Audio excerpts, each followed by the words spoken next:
안녕하세요. 사랑하는 성도님, 생명의 주님이 우리와 함께 하십니다. 우리와 함께 하시는 주님을 찬양합니다. 기도합시다. 사랑과 은혜의 주님, 우리를 위하여 십자가의 길을 담담히 걸으시는 주님의 모습이 오늘도 우리의 마음을 무겁게 합니다. 주님은 이렇게 우리를 사랑하여 주시는데 주님 앞에 너무도 부족하고 부끄러운 모습을 고백합니다. 주님,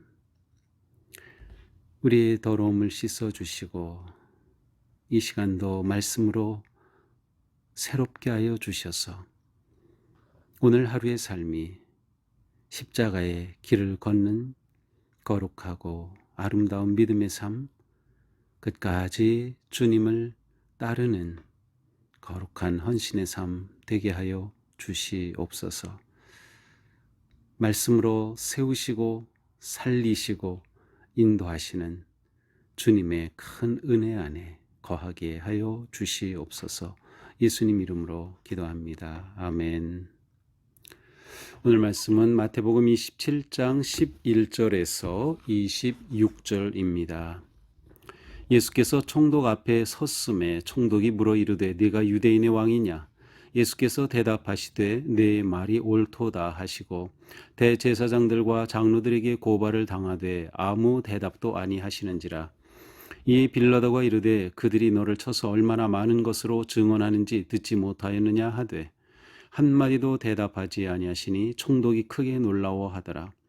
명절이 되면 총독이 무리의 청원대로 죄수 한 사람을 놓아주는 전례가 있더니 그때에 바라바라 하는 유명한 죄수가 있는데 그들이 모였을 때에 빌라도가 물어 이르되 너희는 내가 누구를 너희에게 놓아주기를 원하느냐?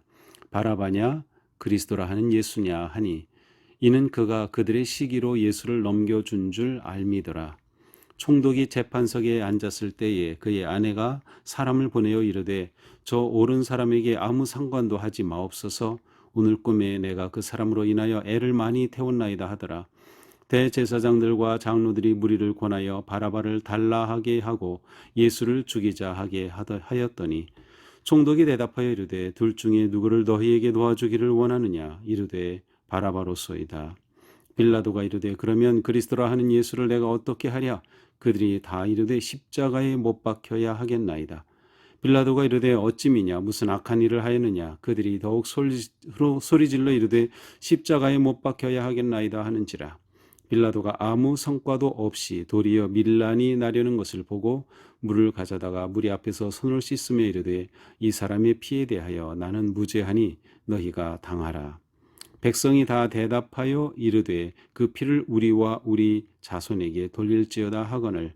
이에 바라바는 그들에게 놓아주고 예수는 채찍질하고 십자가에 못 박히게 넘겨주니라. 아멘. 자, 예수님은 마침내 이렇게 그 빌라도 관저, 이곳이 재판장이 되는 것이죠. 이곳에서 이제 신문을 받으십니다. 빌라도의 신문의 핵심은 무엇입니까? 11절에 보니까 유대인의 왕이냐라는 거죠. 내가 유대인의 왕이냐. 자, 이 말은 예수님을 고소한 대제사장들, 장로들, 이 종교 지도자들의 고소 핵심 내용이 유대인의 왕이다라는 거죠. 유대인의 왕이다. 이것은 굉장한 위협적인 그러한 상징을 가지고 있어요.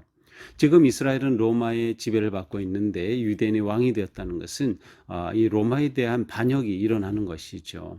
마치 예수님이 탄생하셨을 때에도 유대인의 왕이 태어났다는 소식에 헤롯 왕이 태어난 곳으로 추정되는 지역에 2살 이하 아기를 다 학살하도록 명령을 내렸을 정도로 굉장히 예민한 그러한 표현인 것 같습니다. 유대인의 왕이냐. 근데 예수님의 대답은 내 말이 옳도다. 긍정하시는 거죠. 근데 실제로 직역하면 내가 말하였다라는 그러한 대답이셨습니다. 그러니까 가만 보면 예수님은 여기에 뭐 굳이 대답하고 안 하고 그렇게 신경 쓰시는 것 같지 않아요. 굉장히 예수님은 담담하게 저항하지 않으시고 그대로 침묵하고 계심을 볼 수 있어요. 12절 대제사장들과 장로들에게 고발을 당하되 아무 대답도 아니하시는지라. 이처럼 아무 대답을 하지 아니하시는 겁니다. 또 그다음 대제사장과 장로들도 계속 고발을 하고 있는 거예요. 이사가 유대인의 왕이라고 했다. 그런데도 예수님 아무 대답도 아니하셔요. 이제 이러자 빌라도가 또 말하죠. 그들이 너를 쳐서 얼마나 많은 것으로 증언하는지 듣지 못하느냐? 이렇게 너를 이렇게 고소하면서 너가 불리한 이러한 증언을 하고 있는데 내가 이걸 듣지 못하느냐? 그런데 14절에 보니까 예수님이 한마디도 역시 대답하지 않으십니다. 그러니까 총독은 크게 놀랍니다. 왜 놀랄까요? 이 당시 로마 법에 침묵은 인정하는 것으로 받아들였습니다. 그러니까 예수님이 침묵하신다는 것은 이렇게 예수님을 고소한 이 죄목을 그대로 인정한다라는 의미가 되는 거죠. 그러니까 총독이 크게 놀라는 겁니다. 아무 말도 아니하시니까 말이죠. 이렇게 되자 이제 총독은 한 가지 생각을 합니다. 왜냐하면 총독은 지금 예수님에 대해서 이게 뭐 사형 언도를 내릴 그러한 유죄다라고 보지 못하는 거죠. 그렇게 생각하지 않고 있는 겁니다. 실제로 이제 나중에 진행되는 내용에서 봐도 이 빌라도는 예수님에 대해서 어떤 죄목을 찾지 못하는 것을 보여주고 있어요. 그러니까 예수님이 아무 대답도 안 하시는 것이 너무도 놀라운 것이죠. 자, 이렇게 되자 이제 이 빌라도는 명절이 되면 죄수 한 사람을 놓아주는 전례가 있다. 네, 아마 이것은 어떤 특사, 그러니까 우리나라에서 대통령 특사로 뭐 이렇게 사면하고 하는 그런 것처럼 명절이 되면 이렇게 사람을 놓아주는 그런 특사, 특별한 어떤 그런 사면 해주는 그런 관례가 있었다는 거죠. 그러니까 아마도 이제 정치하면서 유대인들을 좀 이렇게 달래주고 뭐 하는 그런 어떤 방식이었던 것 같습니다. 이러한 그 전리에 따라서 이제 총독 생각에는 예수님을 이제 이렇게 특사로 해주면 좋겠다라는 생각을 하는 거죠. 그런데 그때에 그곳에 바라바라고 하는 그러한 죄수가 또한 있었습니다. 그래서 이 빌라도는 이 많은 이제 사람들이 모인 이 자리에서 묻죠. 너희는 내가 누구를 도와주기를 원하느냐? 바라바냐? 그리스도라 하는 예수냐? 자, 바라바와 예수님을 놓고 너희 누구를 도와줄까? 이렇게 물어보죠. 이 총독의 기대는 예수라고 할 것이라고 기대했던 것 같아요. 유대인의 왕이라고 한다고 하면 저 유대인들이 이거 좋아하는 것이 아닐까? 왜냐하면 유대인의 왕이라는 것은 유대인의 입장으로서 볼 때는 굉장히 그러한 게 자기들을 위한 어떤 지도자와 같은 이미지가 있지 않을까 하는 그런 생각을 했던 것 같습니다. 그리고 또한 이 빌라도가 생각하기를 그들이 시기로 예수를 넘겨준 줄 압니다. 그들이 시기로 해서 시기라고 하는 것은 성공에 대한 분개예요. 그러니까 예수님이 많은 사람들이 믿고 따르는 것에 대해 이 종교 지도자들이 그것을 분개하면서 한 것이라고 하는 것을 파악하고 있었던 것이죠. 그리고 아마도 이 빌라도는 이 6월절 되면서 사람들이 들어올 때 호산나 호산나 예수님이 들어오실 때 외치고 그러한 함성 소리가 예루살렘에 퍼졌던 것을 아마 보았을 수도 있습니다. 저 예수라는 자가 저 대단한 인기가 있구나. 그래서 이렇게 누구를 도와줄까 하면 예수를 도와달라고 하겠지. 그러니 내가 죄목을 발견할 수 없는 이 자를 그렇게 도와주면 되겠다라고 내심 생각했던 것 같습니다. 그런데 생각대로 되지 않습니다. 예수님의 무죄를 알고 있었던 이 빌라도의 계획과는 다르게 진행이 되는 겁니다. 이렇게 재판석에 앉아 있는 빌라도에게 어떤 사람이 와서 말합니다. 이 사람은 빌라도의 아내가 보낸 사람입니다. 빌라도에게 와서 아내가 전해주는 말이 저 옳은 사람에게 예수님을 가리키는 거예요. 저 사람 옳다, 옳은 사람이다. 저 옳은 사람에게 아무 상관하지 마라. 그 사람 잘못 건드리지 마라. 오늘 꿈을 꿨는데 그 사람 때문에 내가 많이 힘든 꿈을 꿨다. 그러니 저 옳은 사람에게 당신 손을 떼라. 이러한 아내의 어떠한 메시지가 전해집니다. 이것은 어떻게 보면 하나님이 주신 기회와도 같죠. 이 빌라도에게는 그래 이거 정말 아내가 이런 꿈까지 꿨다고 안 되겠다 하면서 어떤 결단을 내려야 될 것 같은데 빌라도는 이 아내가 보낸 이 사람의 말을 듣고서도 그냥 자기의 계획을 진행합니다. 그래서 바라바를 놓아줄까 예수를 놓아줄까 또 이렇게 말하죠. 사실 이 바라바는 예수라는 이름 바라바 예수였어요. 그래서 사실은 이 자리에 지금 예수라는 이름의 두 사람이 서 있는 셈이에요. 바라바 예수 그다음에 그리스도이신 예수님이 서 있는 셈이죠. 그게 사람들에게 그렇게 또 누구를 도와주랴 하면서 묻자 백성 그 대제사장과 장로들이 이 백성들을 회유한 겁니다. 그래가지고 바라바를 놓아주소서라고 요청한 거죠. 그러니 뭐 자기가 입 밖에 냈는데 바라바를 놓아달라니 그를 놓아줄 수밖에 없어요. 그럼 예수님에 대해서는 판결을 내려야 되는 거죠.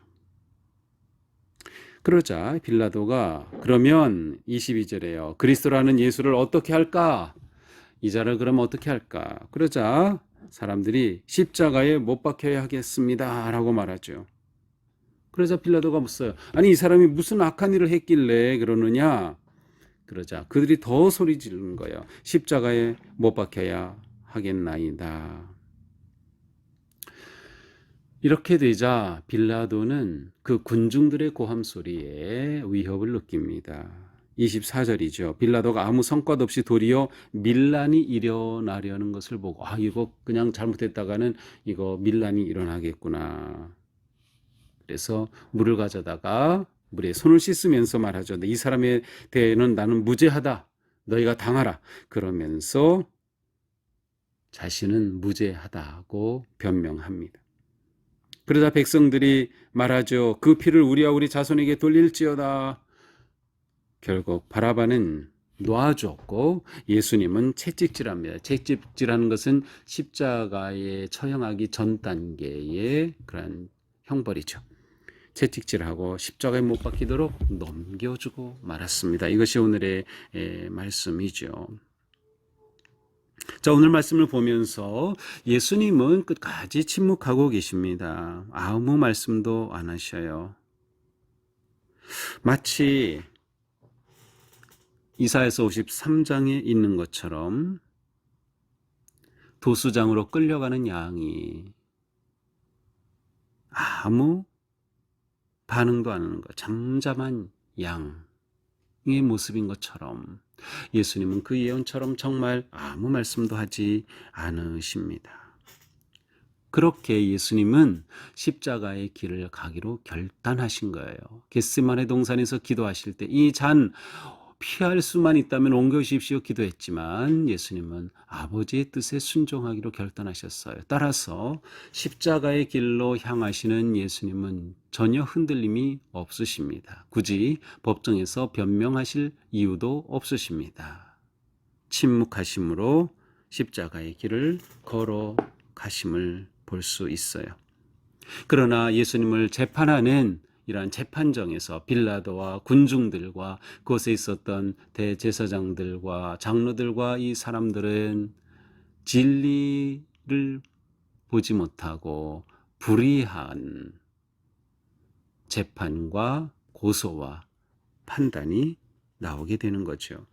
자, 이러한 모습을 보면서 우리는 우리 스스로 우리가 믿음으로 산다는 것은 우리가 예언자적 영성을 가지고 살아가는 것과 같아요. 그것은 이 시대의 악을 저항하며 이 시대의 불의와 맞서는 것이죠.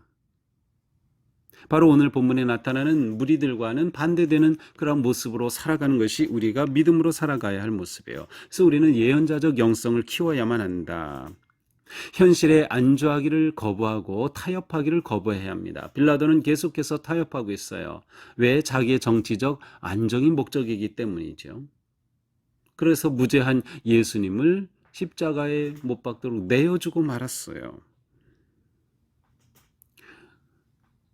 우리는 주님의 거룩한 진리 앞에서 언제나 정의롭게 바르게 신실하게 살기에 힘써야 한다. 시기와 두려움은 우리의 눈을 멀게 합니다. 이런 것으로부터 벗어나야 돼요. 이것이 믿음의 사람이 가져야 할 삶의 모습이죠. 또한 우리는 주님만 바라보자. 주님 끝까지 하나님만 바라보셨어요. 하나님의 뜻만 바라보셨죠. 우리는 주님만 바라보는 겁니다. 다른 사람을 의식할 필요 없어요. 다른 사람이 어떻게 말할지, 어떻게 생각할지 의식할 필요 없어요. 군중들이 어떻게 반응할지 그것을 의식했기 때문에 예수님에 대해 불의한 판결을 내린 결과가 오고 말았죠. 우리는 주님만 바라볼 때 무리를 의식할 필요가 없는 거죠. 남의 평가를 의식할 필요가 없는 거죠. 평판 그것을 의식할 필요가 없어요. 오직 주님의 말씀만 듣고 말씀에 순종하기에 힘쓰는 거죠. 이것이 우리의 삶의 방향이 되어야 된다. 오직 주님만 바라보자. 예수님 끝까지 비폭력으로 침묵으로 일관하셨지만 십자가에 달려 죽으심으로 진정한 사랑과 순종을 보여주셨어요. 우리는 이 땅에서 침묵으로 말하는 겁니다. 말로서가 아니라 사실은 행동으로 말하는 거죠. 그래서 성도는 행동으로 세상에 말하는 사람들입니다. 사랑과 수고와 헌신과 봉사와 섬김의 삶을 통해 말하는 것이 우리의 모습이어야 할 것입니다. 오늘 하루 우리 사는 동안 우리 마음에 주님만을 바라보면서 주님의 십자가를 깊이 묵상하면서 그 은혜 안에서 우리 삶이 담대하게 믿음으로 세워지기를 축복합니다. 기도합시다. 고난주간을 걷는 저희들 오늘 말씀을 통해서 우리가 끝까지 주님만을 바라보며 믿음으로 서야 함을 깨닫습니다. 이 세상의 평판과 무리들의 눈을 의식하지 않고 우리에게 다가오신 진리신 주님만을 바라보며 예언자적 영성을 세워가도록 저희들을 붙잡아 주시옵소서. 오직 의롭고 신실하며 바른 생각과 선택과 행동을 할 수 있도록 우리의 삶을 오늘도 인도하여 주시옵소서. 주님의 그 십자가에 더욱 가까이 나아가도록 인도하여 주시옵소서. 예수님 이름으로 기도합니다. 아멘. 네, 오늘도 주님의 은혜 안에서 우리의 삶이 거룩한 믿음의 길 승리하기를 축복합니다. 사랑합니다.